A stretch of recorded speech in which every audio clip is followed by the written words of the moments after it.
kalau kita dapat musibah, yakinlah kepada janji Allah, siapa yang membaca doa yang diajarkan Nabi, nanti Allah akan ngasih ganti yang lebih baik gitu kan ya. Allahumma ajurni fi musibati wa khluf li khairam minha. Ya Allah, beri saya pahala dalam musibah ini, beri saya ganti yang lebih baik darinya. Kalau kita pegang banget dengan janji Allah lewat doa ini, kita ketika dapat musibah setidaknya nggak akan panik habis-habisan. Nggak akan putus asa dalam menunggu pertolongan Allah. Setidaknya kalau nggak bisa woles-woles amat, nggak bisa tenang-tenang amat, minimal nggak panik berlebihan. Kalau musibahnya musibah kematian, nggak bikin kita meratapi kematian. Kenapa? Kita pegang janji Allah SWT. Makanya kan ada cerita seorang ayah yang diberi musibah dengan wafat 2 orang anaknya. Anak laki-laki pertama meninggal. Dia bilang innalillahi wa inna ilaihi rajiun. Anak laki-laki kedua meninggal. Dia bilang innalillahi wa inna ilaihi rajiun. Semua ini milik Allah. Allah yang memberi, Allah juga yang mengambil kembali. Suka-suka Allah, pasrah gitu. Nerima, ridho dalam bahasa agama. Bukan ikhlas ya. Kalau ikhlas itu dalam bab ibadah. Kalau dalam bab takdir namanya ridho. Raditu billahi robba. Saya ridho deh dengan ketentuan Allah, itu namanya ridho. Bukan yang ikhlas ya. Ikhlas apaan? Orang nggak lagi ibadah kan? Lagi ada musibah. Jadi bukan yang ikhlas ya, bukan. Tapi yang ridho ya. Kalau mau lebih tepat nih, tapi nggak apa-apa deh. Pakai bahasa kita aja. Tapi kalau mau lebih tepat maknanya yang ridho ya, sing ridho ya gitu, bukan sing ikhlas. Karena ikhlas itu ibadah ritual. Nah, dia ridho tuh. Innalillahi wa inna ilaihi rajiun. Innalillahi wa inna ilaihi rajiun. Yang ketiga meninggal juga dan dia mulai agak ragu nih. Kok gini-gini amat ya? Suatu malam dia bermimpi.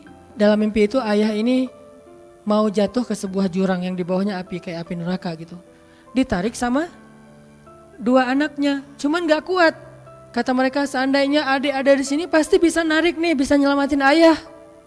Kalau adik ada di situ, kenapa cuma 2 yang nolong? Karena 2 itu yang dia ridho, yang satu lagi gak ridho. Akhirnya cuma 2 orang yang bisa nolong dia di akhirat. Bangun dari mimpi dia sadar, oh ternyata justru Allah pengen nolong dia di akhirat dengan musibah itu. Dan buat anaknya juga kebaikan nanti di akhirat masuk surga. Akhirnya dia bilang innalillahi wa inna ilaihi rajiun, astaghfirullahalazim. Hidup kadang kayak gitu. Ketika kita pegang janji Allah, ada sesuatu yang kita tunggu di dalam kesulitan hidup kita. Sehingga buat kita selalu punya harapan. Tapi kalau kita gak pegang janji Allah, kita gak nunggu apa-apa kecuali mengeluhkan keadaan kita. Dan itu bikin kita lemah. Ditolak yang pertama, innalillahi wa inna ilaihi rajiun. Ya Allah beri saya yang lebih baik darinya. Nemu nih, ditolak lagi. Lebih cantik tapi nolak juga, kan lebih sakit ya. Lebih cantik, ditolak lebih sakit. Ya Allah beri yang lebih baik lagi. Makin lama makin di puncaknya rasa sakit yang udah gak tahan, diterima. Nih happy ending nih. Ada gak ya yang kayak gitu ya? Kalau jarang ada, berarti belum mempraktekkan jurus ini nih. Kalau pengen kayak gitu, coba deh praktekin, bukan ngetes, praktekin. Nanti pasti kita akan ngelihat hasil yang luar biasa. Jadi pegang janji Allah. Saya kalau nggak selalu sih, kadang-kadang nih, terutama hal-hal yang masih mampu. Ada musibah kecil, langsung berpegangan pada janji Allah. Nah, ntar Allah ganti yang lebih baik. Tapi itu harus dengan bahasa hati ya, bukan dengan lisan doang nih. Wa khluf li khairam minha. Hati nggak percaya. Allah kan bermuamalah berakad dengan kita lewat hati itu teman-teman. Allah nggak berakad dengan kita lewat lisan doang. Makanya niat itu kan sesuatu yang terbersih di dalam hati. Walaupun dalam prakteknya ada mazhab yang mengucapkan, ada mazhab yang tidak mengucapkan. Yang jelas secara definisinya terbersih di dalam hati. Innamal a'malu binniyat. Terus Nabi menunjukkan dalam riwayat yang lain, Nabi menunjukkan ke dadanya atau hatinya. Artinya Allah berakad dengan kita itu dengan hati. Jadi kita kalau mau ditolong Allah, katakan kalimat itu dengan benar-benar yakin di hati kita. Wa khluf li khairam minha. Emang yakin saya Allah bisa ganti nih. Yakin. Gimana caranya? Itu bukan bagian kita, itu bagian Allah. Bagian kita berharap, bagian Allah memberikan cara. Jangan sampai kita mengambil bagian Allah, pasti kita akan kebingungan, orang kita bukan Tuhan. Mengambil bagian Allah apa? Harus jelas caranya. Kalau nggak jelas nggak percaya, terlalu logis. Akhirnya nggak lagi ada ruang untuk kita berharap kepada sesuatu. Jangan mengambil bagian Allah. Gimana caranya? Ya terserah Allah. Yang penting saya berharap Allah ganti yang lebih baik. Ikhtiar urusan kewajiban kita kepada Allah, bukan cara itu teh. Kewajiban kita kepada Allah. Ikhtiar itu dalam agama kayak ibadah, sholat, puasa, zakat. Bukan jalan untuk menemukan suatu kebaikan, karena Allah yang menentukan. Kadang-kadang kita ikhtiar ini jalannya dari yang lain. Kita ngejar, ternyata dapatnya justru yang kita sering pakai curhat. Kan beda-beda kan cara Allah ya. Kita ngejar, gak berhasil, curhat lagi ke teman kita di sebelah. Ternyata bukan dia yang jadi sama dia, kita jadi sama dia gitu maksudnya. Ini artinya emang Allah yang punya cara. Asbab, subul. Walladzina jahadu fina lanahdiyannahum subulana. Orang yang bersungguh-sungguh di jalan kami yang akan tunjukkan kepada cara-cara menuju kepada kebaikan. Subul bukan cuma satu. Kalau satu sabil, ini berarti Allah yang punya cara. Ya Allah, beri saya ganti yang lebih baik. Saya yakin banget nih. Kata teman kita, caranya gimana? Kayaknya mustahil deh. Allah punya cara.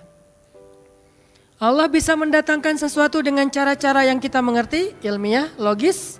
Bisa dengan cara yang kita nggak ngerti, nggak ilmiah, nggak logis. Bisa juga dengan sebalik dari apa yang kita ngerti. Kita ngertinya gini, Allah bikin yang sebaliknya. Allah punya banyak cara. Contoh, Allah mendatangkan kita, melahirkan manusia itu dari pasangan ayah dan ibu. Ilmiah, logis, bisa dijelaskan secara keilmuan. Tapi Allah juga bisa mendatangkan seorang anak tanpa ayah seperti Isa dari rahimnya Siti Maryam yang suci. Atau bisa juga mendatangkan seekor onta bukan dari induknya tapi keluar dari batu seperti ontanya Nabi Sholih. Allah bisa mendatangkan segala sesuatu dari cara-cara yang yahtasib au la yahtasib. Yang kita mengerti atau kita tidak mengerti. Makanya Allah mengatakan wa yarzuqhu min haitsu la yahtasib. Allah kasih rezeki dari jalan haitsu la yahtasib, yang enggak pernah kalian duga. Berarti kalau masih keduga bukan itu jalannya. Bisa sih kayaknya jalan ini, bukan itu. Bisa sih ini, bukan itu. Terus jalannya apa? Yakin, itulah jalannya. Allah yang akan mendatangkan dengan surprise. Kayaknya surprise itu lebih seru sih. Dan surprise Allah itu emang pasti.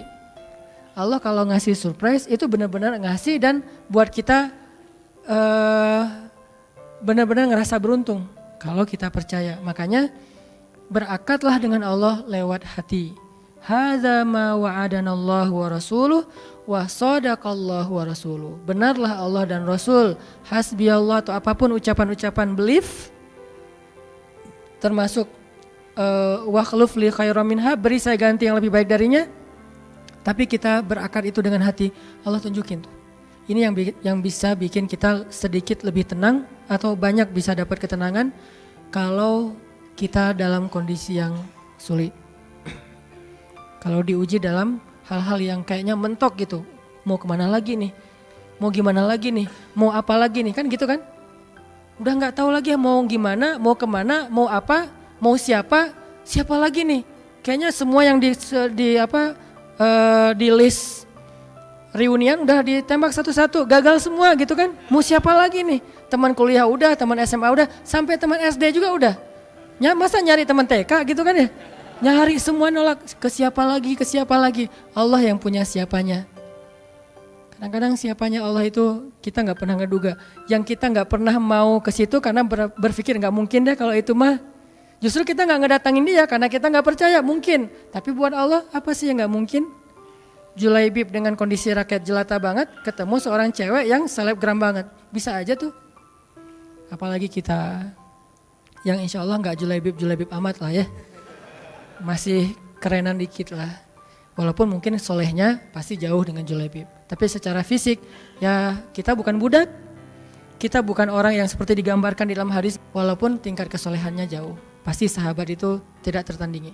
Itu satu kasus di Al-Quran gimana Wallace dengan modal pegang janji Allah.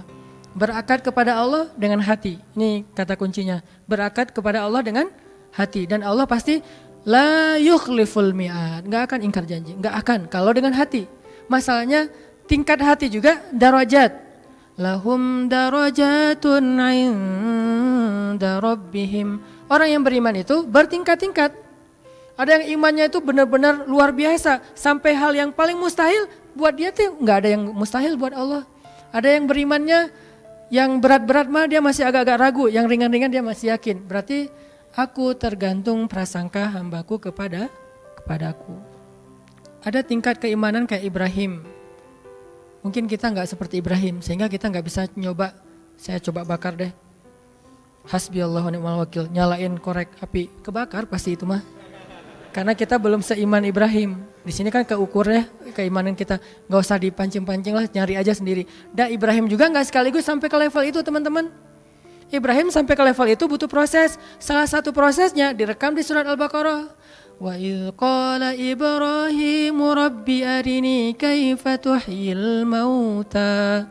Qala awalam tu'min qala bala walakin liyatma'inna qalbi. Ketika Ibrahim berkata, ya Allah, gimana cara engkau menghidupkan yang mati?